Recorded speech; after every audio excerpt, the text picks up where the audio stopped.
Jim Leonhard overrated? Bielema could have been better than Barry Alvarez? Man, we got some hot, spicy takes from the Badger community today. Let's go.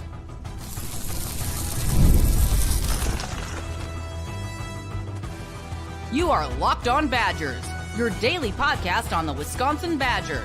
Part of the Locked On Podcast Network, your team every day. What is going on, Badger fans? Welcome to Locked On Badgers, your team every single day, part of the Locked On Podcast Network. Thank you for being here. I'm your host, Ryan Herrings. That over there is the great Rajiv.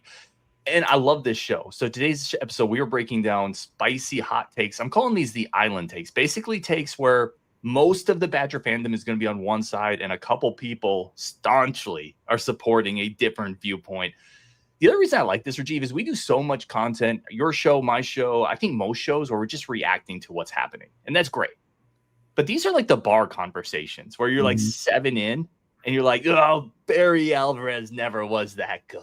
You know, I think we should set up how you asked the question, because you asked it in the Discord, right? It was like, or that was one of the places you asked it. And it was like, what is something that you are on an island of, right? Yeah. Like that's kind of so people got to submit that, which was great, by the way. I love that stuff. Yeah, and we're going to take each of those takes that we got. We're probably not even going to get into all of them. And we're going to say, yeah, at least I can see that perspective, or no, you are on that island by yourself and you deserve to be there by yourself.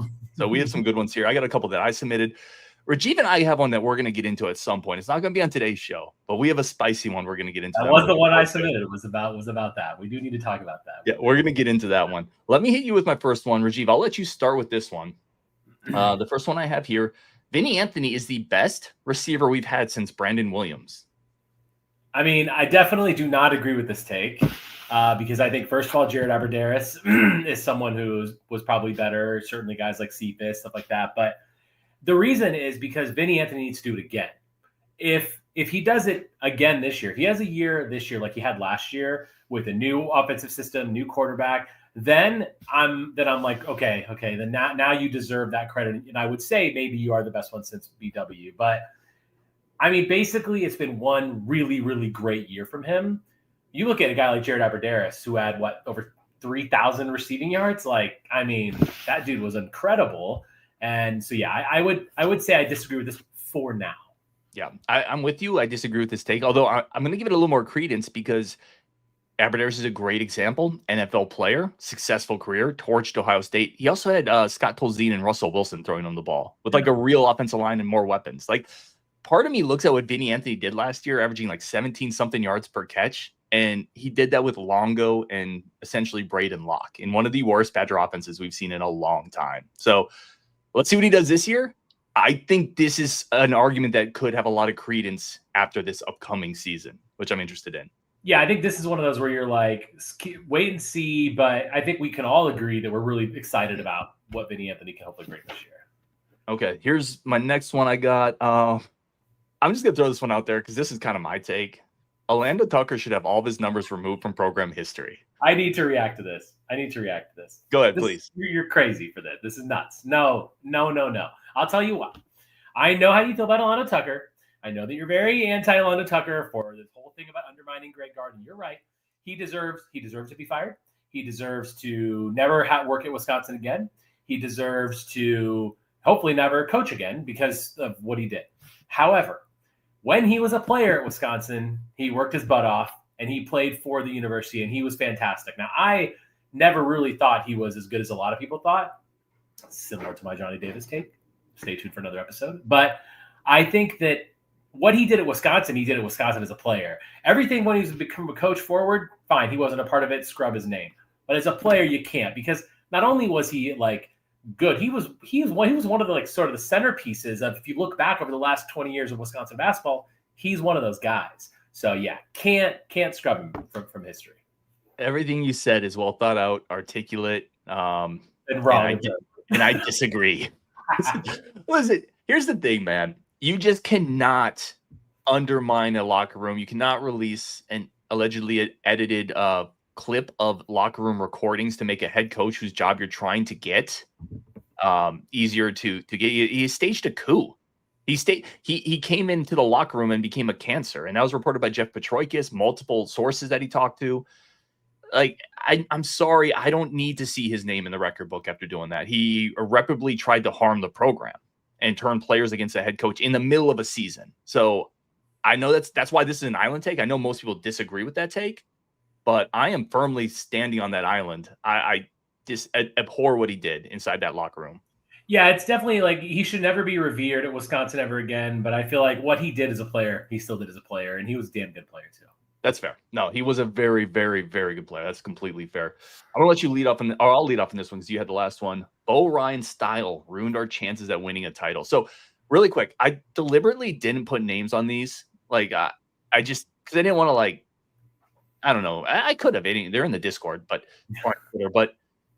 I think this take's terrible. I'm sorry. I think this is Bo Ryan's take. Bo Ryan's style got us to the title. Got us within 12 minutes of winning a title, 8 minutes of winning a title. He's a Hall of Fame basketball coach.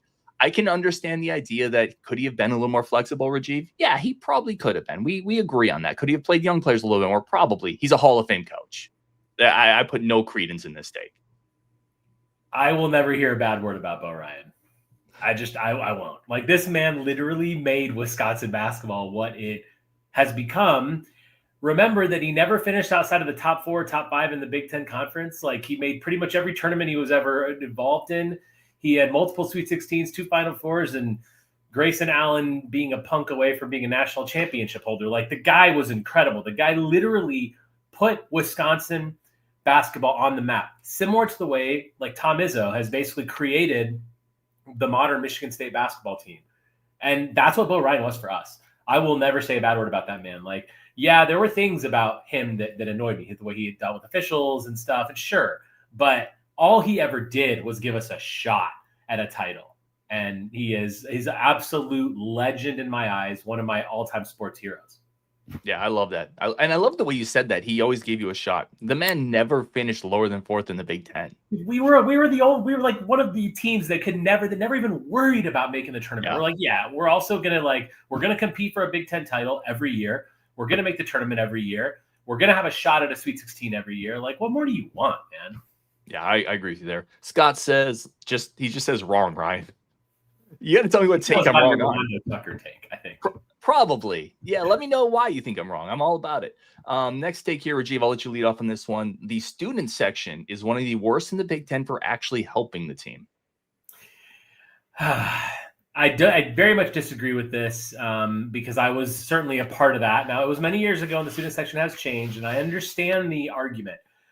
My guess, and I don't remember who put this take in there, and I would like to talk about this with them, but I do think that like part of the reason people have this take is because of the beginning of the game and because of the student section being empty and all that stuff. That is not on the students, and I've said this many times, very openly, even told people within the university this. I just don't. I think this is all on the university and the way that they do this, the way they file people in. It's not like that at any other school, and if you watch any other school, which you all do on football Saturdays, there's some holes in the student section, but it's pretty much all there. That's because they can move quickly. They don't have to do the single file line nonsense. So I think that's part of the reason a lot of people feel this way. I think mid-game, the student section is huge. It's ruckus.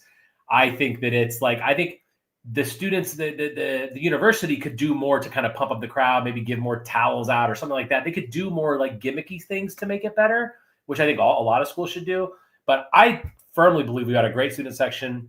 I think that it's very huge as well, and it's very loud on that end of the stadium.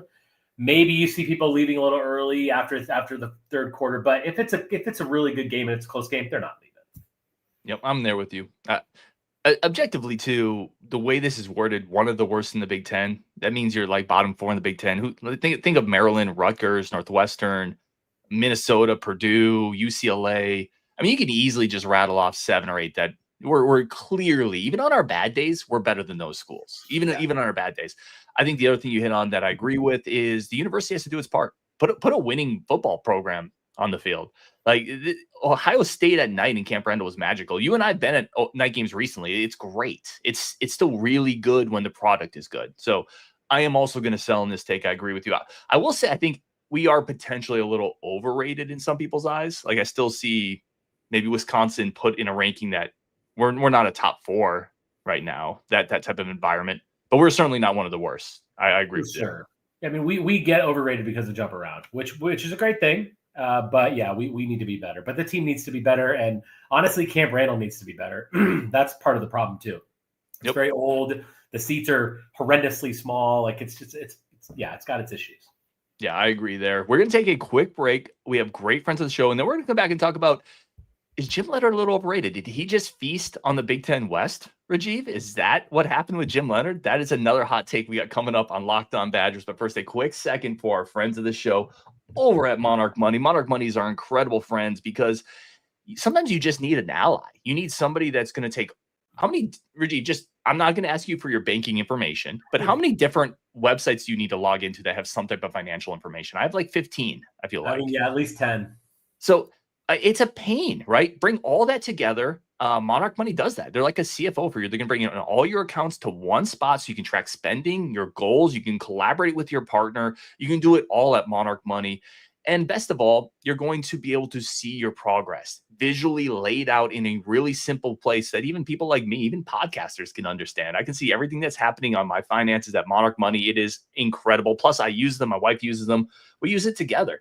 Right now, take control of our finances with Monarch Money. Use code LOCKEDONCollege at monarchmoney.com for 50% of your first year. That's monarchmoney.com. Code LOCKEDONCollege for half off your first year. All right, let's jump back into this, Rajiv. This is the next one that I got that I think is interesting. The hot take was Jim Leonhard defenses thrived in a weak Big Ten West, and he wouldn't be nearly as good in the new Big Ten. Similar to what I said about Bo Ryan, I'll never hear a bad word about Jim Leonhard either, because I do think, well, we all have our opinions on whether Jim should have stayed the coach or not. But I disagree with this vehemently. I think Jim Leonhard, every level of football he's ever been a part of, all he's done is overachieved and excelled. When he got to Wisconsin, he was a walk-on.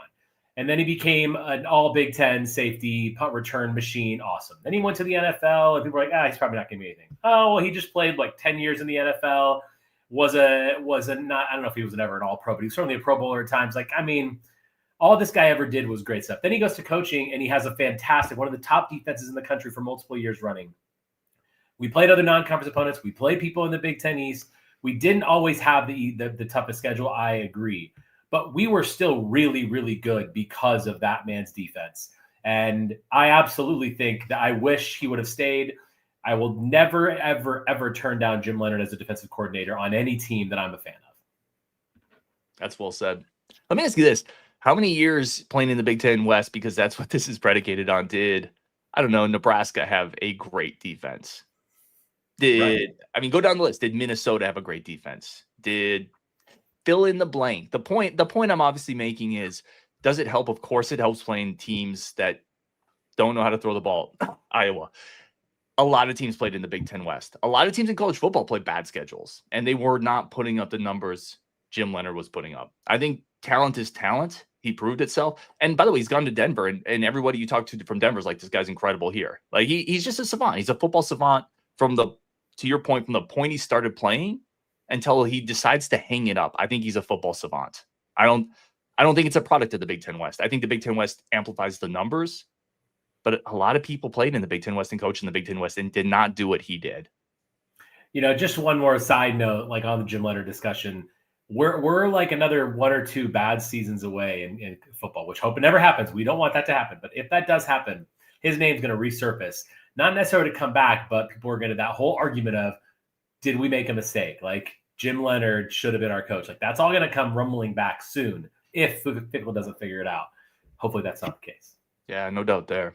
Alan says Leonhard did have success against terrible Big Ten West teams most of the time.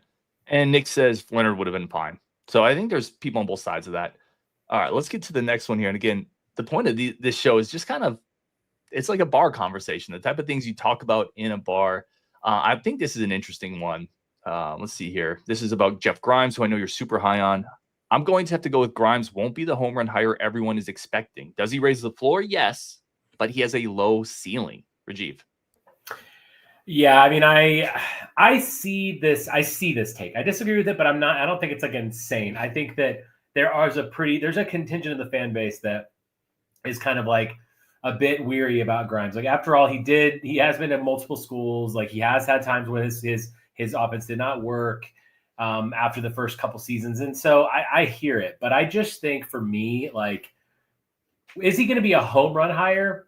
I don't necessarily think he's a home run hire. I think he fixes this program and he puts us back to where we sort of belong, right? I mean, like you can look at like different prognostications about the upcoming season, and you pretty much consistently see Wisconsin in the bottom third of the conference, which is the most disgusting thing I've ever seen in my life. I hate seeing that.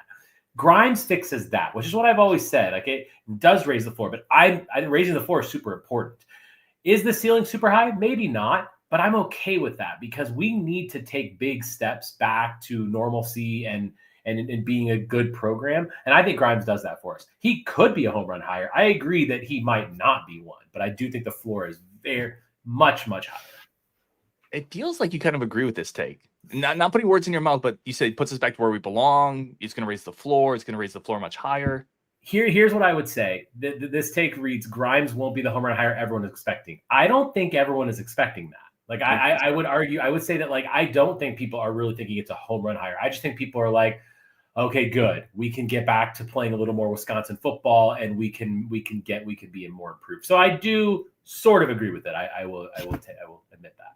See, I think I'm kind of on board with this take, and you're right. Maybe the home run hire portion is a little overselling what fans' expectations are. I think that's fair, but I do think it's a floor. I think it's a hire to get us back to being competent, and I don't think it's necessarily a home run hire or a high ceiling hire, right? Because you look at his track record and where he's been. That's not indicative of an offensive coordinator that's going to come in and put up 45, that would be the high ceiling hire. That's maybe what we thought Longo was going to be. He'd get the elite quarterbacks and air raid, and we'd be throwing it around. This feels like a safer hire, and that doesn't necessarily mean a bad thing to your point. So I think I kind of dig this take. I kind of like it. Which I would argue, like that's what this program needs right now is the floor raised. Like we don't need the high ceiling right now. We're not trying to be in a. We don't need to focus on winning 11 games right now. We need to focus on winning 7 or 8. Like first, like we need to raise that floor. Then we can get back to seeing how we can grow. Yeah, I think that's very fair. Let me get the next one. This is mine. I've talked about this a lot. I don't think Gary Andersen gets the credit he deserves. I'm not going to go on my tangent, or I think you should. I want to hear it.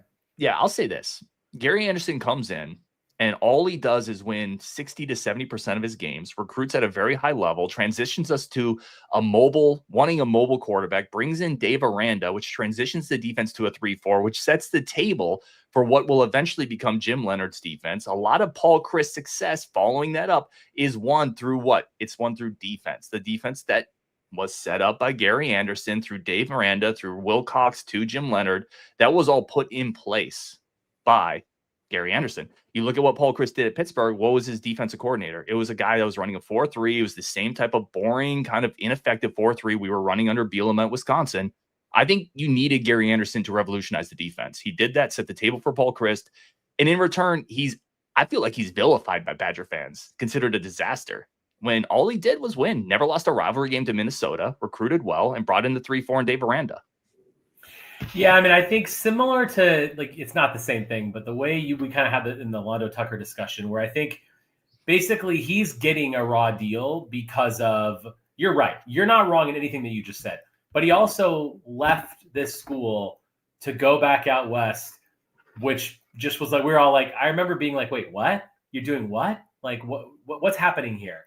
That will always leave a sour taste in the mouths of Wisconsin fans because he is pretty much the only coach to ever really do that. Now, you could obviously look at Bielema and you could say what he did, but like I remember I was one of those people that wasn't that upset when Bielema left.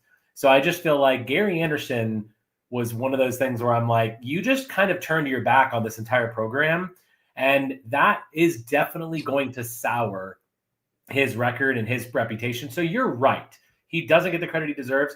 But I think he kind of deserves the crap he gets because of how it ended. I think it's fair. I think it's easy to see 59-0 and then a guy leaving as what a cowardly move. I just try to look at the bigger picture of it, but I think that's a fair take too. Let's start you off on this next one here, and then we got some comments we want to get to as well. I think this is a really interesting one here. As far as basketball goes, my island take is going forward. We have the potential to do well. This year may be a dumpster fire. I mean, I hope it's not a dumpster fire, man. We just came off another like solid season. I don't think it's. I'll tell you what.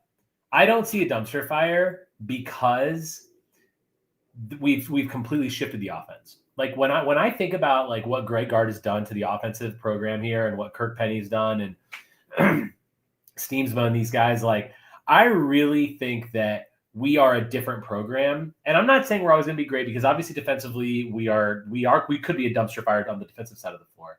But when you add Nick Boyd and Blackwell coming back, you're not a dumpster fire, and we're going to score points. So therefore, I don't think that happens.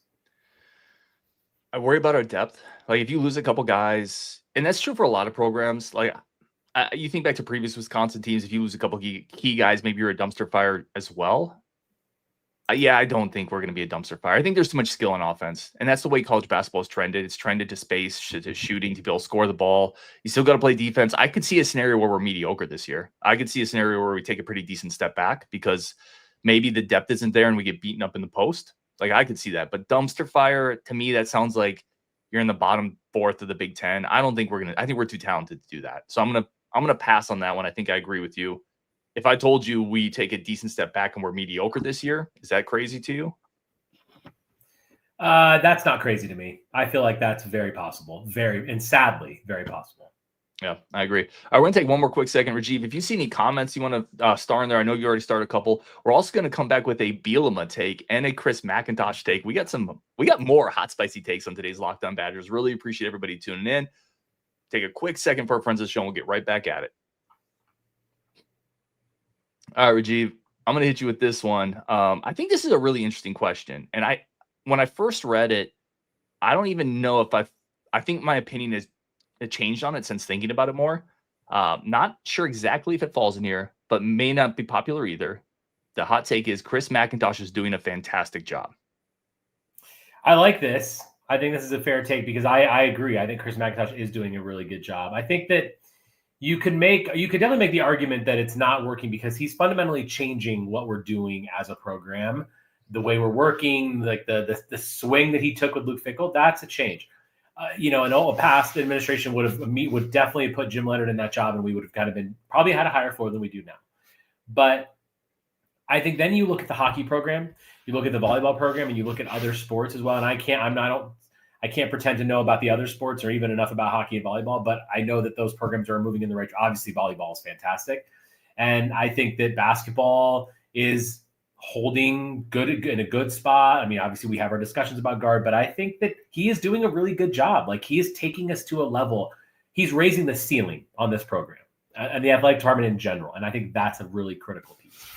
Well, he's broken ground on some really big facilities. He's helped push us into an NIL era. It bears noting that he's been the head man in some of the choppiest NCAA waters that any program has had to really navigate in recent times with all the changing with the portal, NIL, and everything that's happening in collectives.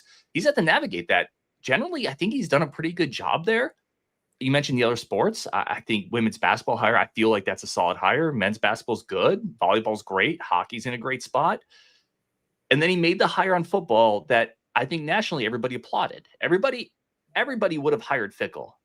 But that being said, he's the guy that did it, and it hasn't worked out. So to me, you don't get a pass for that. You don't get a pass for hiring the choice everyone would have made if it doesn't work out, because ultimately it didn't work out and you're in charge. So I have a hard time saying fantastic job considering the football team just went 5-7 and we lost our bowl streak under his tenure. Like it's one of those things where maybe you made the hire everybody wanted, but ultimately you're still the guy that's going to get the flack, whether it goes one way or the other. Very fair. Very fair. I still very much believe that this is going to get turned around and Fickell's going to have a great career. So, but yeah, I mean, he is the athletic director that brought him in. And I think it's pretty clear that if Leonhard was our coach right now, the ceiling might not be higher, but we would probably have not lost the bowl streak. Yeah, I think so too. And to your point, I think Fickell can still turn around. And then you look back and you're like, yeah, McIntosh is doing an incredible job. Like, look at this thing. The machine's rolling. So I think that's in play too. I like this one. Jonathan Taylor should have played one more year to go down as the greatest running back in college history. Let's say he plays another year. Let's say he puts up another 2,000. He would have been statistically, the best player in the sport as a running back, right? Like, is that worth rolling the dice for? I have to go get paid. And I think what if NIL was around? What if he could have got paid here and still done it? Yeah, I think, who knows if he would have done it or not, but Like, I will say, would he have been the greatest? Probably yes. I mean, he had 6,100 yards, I think, in 3 years. That's wild. But I'm perfectly happy that he went to the NFL because he plays for my Indianapolis Colts, and so when he came out and we drafted him, I'm good. I'm good with that. But yeah, man, I mean, Jonathan Taylor is one of the best. I mean, we literally, you could look at our entire our sort of backfield and look at, Melvin Gordon, Jonathan Taylor, and Ron Day, 3 of the best running backs of all time in college football. They're all played for the Badgers, so that's pretty special stuff. And yeah, I mean, Jonathan Taylor, man, God, he could have had like almost 8,000 yards, man, unbelievable. Yeah, it would have been insane. But I think if you're going to be a high NFL pick as a running back, you just got to go do it. Go make your money, man. You have limited tread on those tires. Interesting one here. I thought this was kind of fun too. It's a Bielema take. Let me see if I can find it. Bielema would have won more than Barry if he would have stayed and retired at Wisconsin. Take this one first. What do you think? Okay. I think yes, I do think he would have won more because he took over a program that was winning. He didn't have any years where he had to go through the process of building a winner. I don't think he goes down as a more iconic coach. I think he goes down as maybe the more the winningest coach, more victories, maybe more bowl victories, maybe even more top-end achievements, right? Maybe he gets into a playoff at some point and does something that trumps a Rose Bowl win. But nobody ever replaces Barry as the icon at Wisconsin. So yes, more wins, not more iconic, if that's the question. When I was like growing up before Barry even got there, I wasn't a Badger fan. And I would literally like look at the standings and just laugh at like Wisconsin because it was like, oh, and whatever every single year.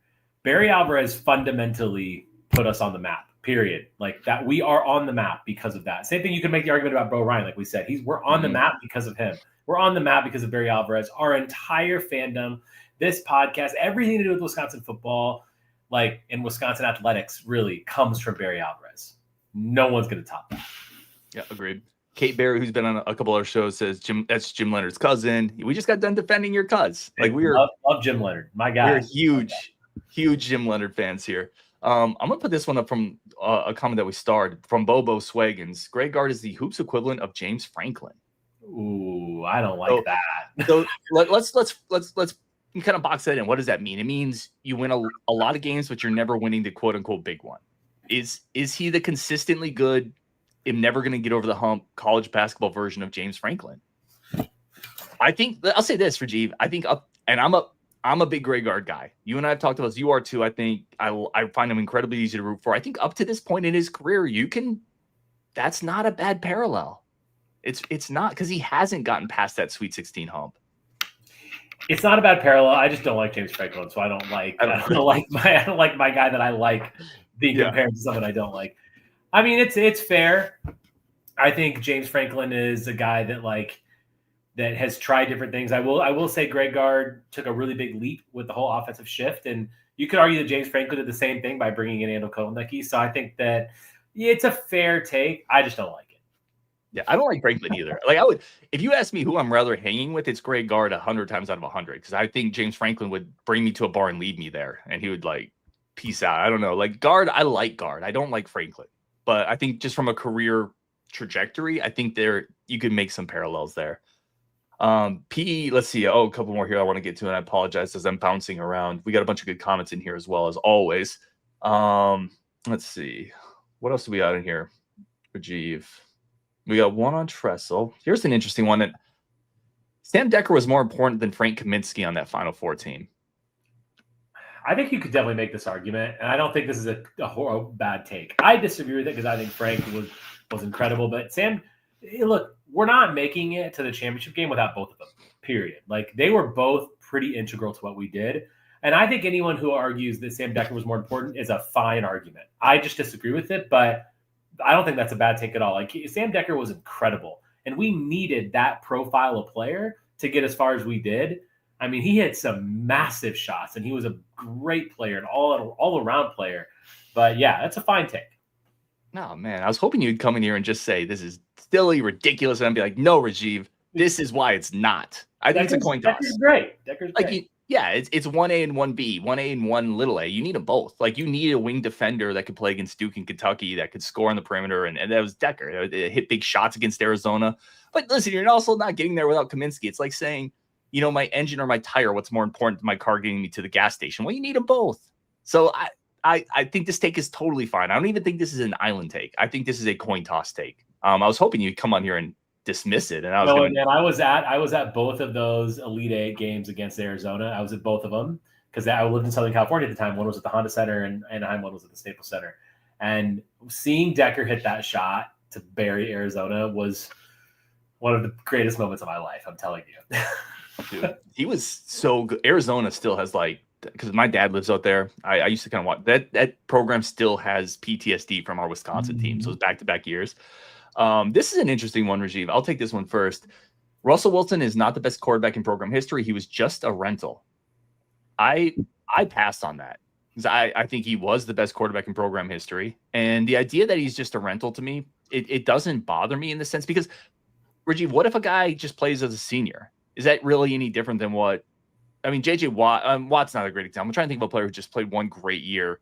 I'm sure, like Ryan Ramczyk played one great year. It doesn't lessen the impact that he had at Wisconsin. Russell Wilson, to me, statistically, what he did on the field, his pedigree, his athleticism, that's the best quarterback in program history. I don't really care that he was a rental. Yeah, I hear this take, so I don't disagree with it as much as you do, but I agree with you in the sense that, it doesn't really matter how long they play because he was, by talent, the best one that we've had. Pure talent, if you line them all up, he's the best. But when you look at it programmatically, is he the best quarterback we've ever had? I can definitely hear the side of it that says, well, no, because he just showed up after playing at NC State for 3 years, and you could talk about someone that I've always thought was one of my favorites is John Stocco. I think Stocco was he's my favorite quarterback that's ever played. But I think that, I could see the argument both ways.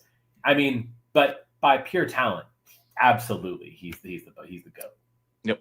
I think you start this one. I want to get into it. Skylar Tao says, hot take, Bo Ryan is the greatest basketball coach of all time, any level. Imagine if all those pronounced great coaches had Bo Ryan's players' talent level, they'd be nobodies. I love this take, dude. I think you starred this, so I'll let you take it, but let's go, Skylar. I love this. I mean, this is the way I feel about Bo Ryan, Skylar, and I totally agree. This is why I love Bo Ryan. And I love that so many other people hated him. You know why they hated him? Because he constantly won. He constantly overachieved. He took good rosters, made them better. He developed, the development. People don't talk about the development that he had as much as they should. He took players that right now we'd be are they really good to play at Wisconsin? And he makes them great. Everything that man did was fantastic. And this is a much closer take than the other one of him not of him being the reason we don't win a national title. This is about as close as it gets for me. Is he the greatest of all time? No. But is he absolutely in that discussion? You better believe it. Yeah, I mean, ultimately, you got to win a title to be in the greatest full-time conversation, which he did, but just not at this level. You got to have a Division I title if you've coached on this for this long. And yeah, but much like you, dude, I will never say a bad word about Bo Ryan. Iconoclastic, dependable, consistent, incredible, a character, everything about him, man. I love Bo Ryan. I absolutely love Bo Ryan. I'm not going to ever say a bad thing about him, and I love this take from Skylar. How about this one, man? Other than the coolness of the X, and we're about to wrap up here. We're running a little late, but these are just great takes. I do not care about the Minnesota rivalry. Not to say that it's not humiliating to lose to them, but they suck. I hate Minnesota. I hate losing to them. I think I've told this story before, so I'll abbreviate it. But growing up, I taught my kid that the state of Minnesota didn't exist. We have a Rand McNally map with puzzle pieces, and I took the Minnesota puzzle piece out. So he put it together. And he's like, Dad, there's a piece missing. I'm like, no, that's what this country looks like. I had him convinced until he's 4 or 5 that the middle of the country where Minnesota should be was a volcanic hellhole, something apocalyptic happened there. So I'm not on board with this take. I love the Axe, which is super cool, but I also really, really dislike losing to Minnesota. I love beating them. I don't like their coach. I don't like their fan base. I don't like their colors. I think their mascot's ridiculous. I think their motto that nobody can even pronounce correctly is dumb. That state sucks. We have more lakes and we're better in every way. Oh, I love it. I love it. Yeah, when you get Ryan going on Minnesota, man. Yeah, I mean, I agree with you. I do hate Minnesota, but I will say, my hatred for Minnesota has grown a lot over the last few years, certainly because of the Axe has been going back and forth a bit. When we had 14 straight or whatever, we dominated that Axe for so long, you did kind of not care about it because We were just so dominant, like just so dominant. Like I think about basketball. I think of going to the barn as like a big game every year, and that's something that I get up for. But you could argue Michigan State was a bigger rival for us for many years in basketball. So I understand why people don't, but especially now and just in general, even being part of like the podcasting world, I definitely like my hatred for Minnesota has only grown for sure. Yeah, I hear that. And I didn't even get that like tired of beating them every year. It's almost like every year I'd get the cold and I'd beat it. And I was really excited to beat it. You know, like they were like just a disease to me that every year you vanquished and you're happy to do it. It never got old to me. I could riff for 30 minutes on how much I dislike that program. Nick B says, yeah, Wisconsin, Minnesota rivalry, oldest in football, best tradition one in football. Yeah, I'm right there with that. Let's get a couple more of these starred ones. Then we're just going to wrap up because I apologize. We're not going to get to everyone, but that just means we'll do a second show on this. Simple as that. Jacob says, Island take. We were beating Ohio State this year. Rajiv. I mean, sorry, bud. I'm Mr. Positivity, but that ain't happening. Look, it's at home, so there's that. It is at home, right? Yeah, it is. It is. So anything can happen when in a home game at Camp Randall, for sure. I mean, look what happened to Oregon last year. We almost beat Oregon. We should have beat Oregon. With any kind of quarterback, we would have beat Oregon. Anything can happen. Man, Ohio State is absolutely loaded. Now, their quarterback situation is a little bit dicey. They don't really – he's not, like, going to be an instant star. So there's an opportunity there. But, yeah, I don't think we're beating them. No, although I think to your point at home, maybe something weird happens. Maybe their quarterback's not very good, but they're still throwing the ball to Jeremiah Smith. He's not – no one – Ricardo Hallman's not covering that guy. I'm sorry. No. You could – surgically Dr. Frankenstein the 10 best Badger cornerbacks of the last 10 years, put them together, and nobody's covering Jeremiah Smith. That's not a Wisconsin thing. That's a college football. Nobody's going to cover him in college football this year. Yeah, we have to face Ryan Williams and Jeremiah Smith this year. Gosh. Can we just talk about that for a second? Are you kidding me? The two best receivers in college basketball without question. Like, it's not even debatable in my opinion. And they're both on our schedule. Ugh. Yay. And we may not have Nicer Porkerin. Yay, which is still TBD. Who knows with that one? Last one here because it was starred. Hot take from Skylar. John Blackwell will be a first-team All-American. Love John Blackwell. Skylar's an optimistic guy. I like that. Yeah, dude, I love Skylar right now. I can't see first-team All-American. I mean, that's a big leap. I think he is poised for a tremendous season, though. I think he's going to feast this year. First team All-American, you can almost reserve 2 Duke players, a Kentucky player, just because of the name recognition of those places. I don't think it's going to happen for Blackwell. Yeah, first team All Big Ten. I like that take. First team All-American, not going to happen. There are still too many holes in his game that are not going to be first team All-American. He's going to be a great player, and boy, we could use a big step from him for sure. Yeah, I'd like to say one on this one from Liverman Unknown. He said that's like saying John Tanjay was a rental. Kind of talking about that Russell Wilson thing, and we love Tanjay. Really good point. That's a really good point. One that we should have made, Rajiv, between the two of us. That's a really good point. Well done, living man. Yeah. All right, we're going to wrap it there again on Wisconsin. Appreciate you guys so much. Happy Thursday or Friday, whatever it is, from the cabin. We got Rajiv over there. I'm Ryan. Go check out their Know Your Foe series. That just dropped, I think, yesterday. Yeah, and it's going to get a lot better. We're going to have like interviews. Once we get into the Big Ten, we're going to have like 10-minute spots where you can we're actually interview someone from the other team and ask them pretty much the same questions every week, just about like certain parts of their program, so you can learn a lot about them, and then us talk about it ourselves too. Sweet, dude. Yeah, go check them out for sure. As always, Justin and Rajiv just do great content, so go check out what they're doing on Wisconsin. Appreciate y'all for jumping in. As always, we will be back later. A bunch of content coming up, a bunch of guests coming up. We got Nick Osen tomorrow. We got Fenderson coming up next week. Coach Gothier is going to break down all the returning bench pieces. A lot of basketball content coming up, which I'm excited about. We'll definitely talk later on Wisconsin, and appreciate every single one of you.